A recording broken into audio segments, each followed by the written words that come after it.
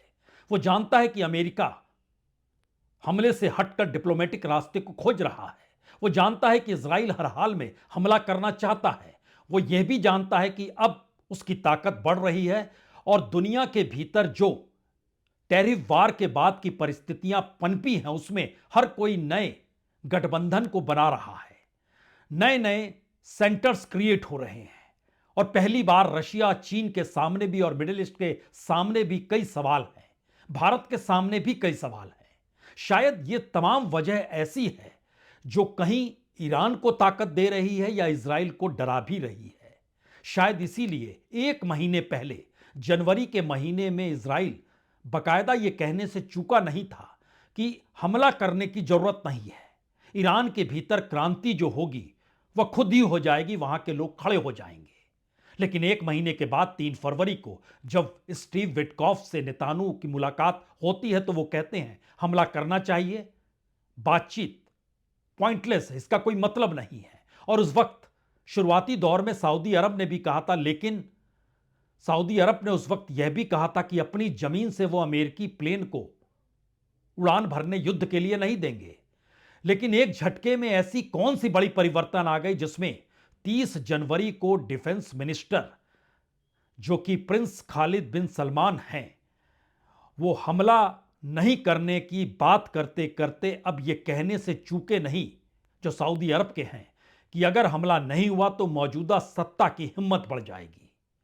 और उसी के बाद ध्यान दीजिए तो युद्धपोत इब्राहिम लिंकन हो, फाइटर जेट्स हो, एयर डिफेंस बैटरीज हो, जो कि मिसाइल ड्रोन हमले से बचने के लिए बनाई गई है, उन सब को धीरे धीरे ईरान की तरफ भेजा जाने लगा। सैंक्शन बढ़ाए गए, लेकिन खामनेई के लिए ये सैंक्शंस लाइफ लाइन तो नहीं बन गए। ये सवाल इसलिए बड़ा है क्योंकि इजराइल हर हाल में अब तुरंत हमला चाहता है और ट्रंप न्यूक्लियर रिस्ट्रिक्शंस चाहते हैं। टर्की हमले का विरोध कर रहा है, वो चाहता है कि बातचीत हो, क्योंकि उसको पता है कि उसका तकरीबन 534 किलोमीटर का जो सीमा है वो मुलाकात करता है ईरान के साथ। रिफ्यूजीज का संकट शुरू होगा और भी संकट शुरू होंगे। टर्की के साथ कतर भी अपने तौर पर बिल्कुल नहीं चाहता है युद्ध हो। और टर्की के विदेश मंत्री जो हाफान फिदान है, वो तो कह रहे हैं सिर्फ और सिर्फ न्यूक्लियर एस्पेक्ट में ही बातचीत कीजिए, धीरे धीरे बाकी चीजों पर बातचीत होगी। लेकिन इजराइल इससे इनकार कर रहा है। अब सवाल है कि क्यों इनकार हो रहा है और क्या वाकई इस वक्त इजराइल के सामने इतना व्यापक संकट है। पहली बार नेतान्याहू ये कहने से चूके नहीं, अगर इजराइल खत्म तो अमेरिका भी खत्म। I said, Mike, that we are fighting today the battle that the Maccabees fought. They fought for the survival of the Jewish people and the Jewish faith against an enemy that wanted to extinguish us, wipe us out from the face of the earth.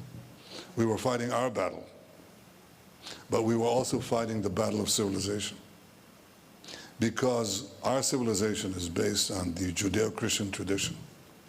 And if the Maccabees had failed, there'd be no Judaism, there would be no Judeo-Christian civilization, there would be no Maccabees, there would be no United States, there wouldn't be the civilization of freedom. ध्यान दीजिए तो इससे पहले कभी किसी Israel के राष्ट्राध्यक्ष ने ऐसी बात नहीं कही। नेतान्याहू ने भी इससे पहले इस तरीके से अपने सिविलाइजेशन से युद्ध को नहीं जोड़ा, लेकिन इस बार वो जोड़ रहे हैं। यानी बात वाकई गंभीर है, और इस गंभीर बात के पीछे शायद इजराइल का अस्तित्व, जो अभी तक अमेरिका के साथ उसकी मारक क्षमता के साथ खड़ा था, सवाल उसको लेकर है या अमेरिका के एक बड़े शिफ्ट को वो देख रहा है। क्योंकि अमेरिका का शिफ्ट इस वक्त तुर्की के साथ है, वो इजराइल के साथ नहीं है, इसलिए डिप्लोमेटिक रास्ते खोजे जा रहे हैं। इसके लिए आपको 2 बरस पहले 2024 में जब सीरिया में रेवोल्यूशन हुआ और वहां पर असद की सत्ता को बदल दिया गया, उस वक्त ट्रंप का कहना था कि इरोदेन ने ही सब काम किए, यानी उनके साथ ही डिप्लोमेटिक रास्तों पर चलते हुए सीरिया में रेवोल्यूशन हुआ। लेकिन इजराइल यह कहने से उस वक्त भी नहीं चूका था कि अगर वह हिजबुल्लाह पर हमला नहीं करता, अगर लेबनानी मिलिशिया पर अटैक नहीं करता, तो यह संभव नहीं था। लेकिन बावजूद इसके अब नया सवाल तो ईरान का है, और ईरान को भी डिप्लोमेटिक तरीके से तुर्की शांतिपूर्ण हल की दिशा में ले जाना चाहता है। लेकिन अटैक की बात और हमले का जिक्र इजराइल कर रहा है। तो सवाल है, खुद इजराइल की मौजूदगी जो इस पूरे इलाके में उसको महाशक्ति के तौर पर बनाती है, पहली बार संकट उस पर भी है। लेकिन आखिरी सवाल तो यह है कि इन तमाम परिस्थितियों को अगर आप परख रहे हैं तो यह सब कुछ अचानक नहीं है। 2 वर्षों से यह पूरा इलाका युद्धरत है। चाहे वो सीरिया का दौर कीजिए, ईरान का दौर कीजिए, इस दौर में युद्ध की तमाम परिस्थितियों को देखिए, और खास तौर से ट्रंप के दौर में स्थिति ने और बिगाड़ा है। टैरिफ वार की स्थिति ने नए नए गठबंधन, नए नए साथियों को खोजना शुरू किया, और एक नई परिस्थिति आकर खड़ी हो गई जहां पर भारत चीन के साथ करीब है या अमेरिका के साथ खड़ा है, या रशिया को छोड़ रहा है। पाकिस्तान चीन के साथ है लेकिन अमेरिका के साथ भी खड़ा हो गया। मिडिल ईस्ट के देश बढ़ते हुए दिखाई दे रहे हैं। इस तमाम परिस्थिति के बीच इजराइल अपने इस इलाके में खुद को महाशक्ति जो मानता था, और वो मानकर चल रहा था कि ईरान अब कमजोर हो चुका है। जो 2025 के जून के महीने में 12 दिन का युद्ध हुआ उसके बाद, लेकिन बिल्कुल नई परिस्थिति जब उभर रही है तो 2 ही सवाल है। पहला सवाल तो यह है कि किसकी ताकत कितना प्रभाव यहां पर पैदा कर पाएगी, प्रतिस्पर्धा उसको लेकर है। और दूसरा सवाल है कि इन सब के बीच युद्ध की परिस्थितियां अगर पनपती है तो हर कोई जानता है हालात बिगड़ जाएंगे, लेकिन इस अराजकता की परिस्थिति में भी कुछ को यह भी लगता है नए अवसर निकल आएंगे। ये लड़ाई उस प्रतिस्पर्धा और नए अवसर को खोजने की है, अपने आप को पुरानी ताकत के तौर पर स्थापित करने की है और नई परिस्थितियों में एक घेराबंदी अमेरिका के टैरिफ वार के बाद सामरिक युद्ध की परिस्थितियों में ले जाने की है। बहुत बहुत शुक्रिया, बहुत बहुत शुक्रिया।